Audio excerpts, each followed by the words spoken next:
இதுதான். வந்தா ஒரேடியா வேல வரும். இல்லன்னா அமைதியா கிடக்கும். அன்னைக்கு அப்படிதான்.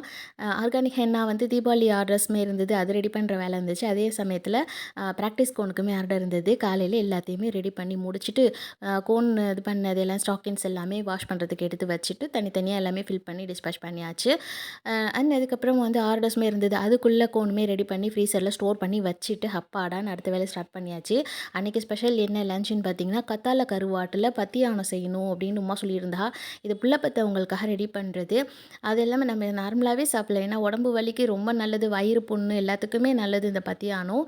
புள்ள பெத்ததுக்கு அப்புறமா வந்து பேபிக்கு ஃபீட் பண்ணுறதுக்காக, அதுக்கப்புறம் கர்ப்பப்பை புண்ணு, அதில இருக்கக்கூடிய கசடெல்லாம் வெளியாக்குறதுக்காக தான் ஆஃப்டர் டெலிவரி இந்த கருவாட்டுக்கு பத்தியானம் வச்சு எல்லாருக்குமே குடுக்குறது. ஸோ அதுதான் இன்றைக்கி பண்ணலாம் அப்படின்ட்டு ரெடி பண்ணியிருந்தேன். பூண்டு வந்து தோலோடு அலசிட்டு தக்காளியோட சேர்த்து அடித்து வச்சுட்டேன் உப்பு போட்டு. கத்திரிக்காய் வச்சு இன்றைக்கி செய்யலான்ட்டு. கத்திரிக்காவை பாதியாக அது கட் பண்ணி கீறி கீறி அங்கங்கே இது பண்ணி விட்டுட்டு உப்பு போட்டு நல்லெண்ணெயில் எல்லாத்தையுமே வறுத்தாச்சு.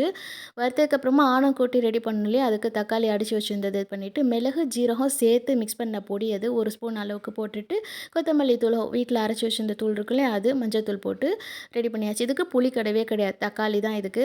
பொரிச்சு வச்ச கத்திரிக்காவை அதில் இது பண்ணியாச்சு. அதே பாட்டில் வந்து நல்லெண்ணெய் கொஞ்சம் சேர்த்து தோல் எடுத்த ஒரு கைப்பிடி அளவுக்கு பூண்டுமே வந்து வதக்கியாச்சு. ஆனத்துக்கு பச்சை மிளகா உடச்சி விட்டாச்சு. இது கூடவே வடகம். வடகம் வந்து பார்த்திங்கன்னா, எல்லாத்துக்குமே ரொம்ப நல்லது. டெலிவரி நெருக்கத்தில வலி வந்ததுக்கப்புறமா வந்து வடகத்த நல்லா மண் சட்டியில கருக்கி கஷாயம் காய்ச்சி குடிக்க குடுக்குறது. அது வந்து ஈஸியா டெலிவரி ஆகும் அப்படிங்கிறதுக்காக எனக்குமே குடுத்தாங்க.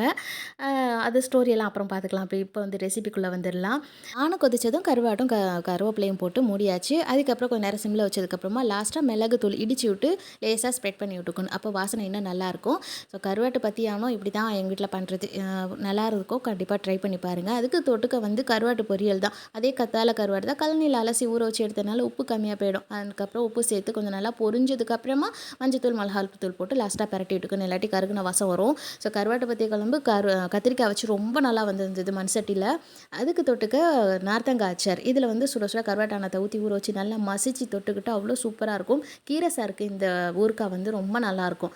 இந்த மாதிரி நீங்கள் எல்லாம் ட்ரை பண்ணியிருக்கீங்களான்னு சொல்லுங்கள். இல்லைனா ட்ரை பண்ணி பாருங்கள் ஒரு தடவை. மீனானம் கருவாட்டானத்தில் இந்த மாதிரி அச்சார் வந்து ரெடி பண்ணி ரொம்ப நல்லாயிருக்கும். ஸோ அன்றைக்கி இதுதான் செஞ்சுருந்தோம். ஆனால் இந்த வீடியோ எடுக்கிறதுக்குள்ள உமாவை நான் படாப்படுத்தி எடுத்துட்டேன். ஊர்வசி சந்தானம் மாதிரி எப்படி போடாத எப்படி போடாதன்ட்டு.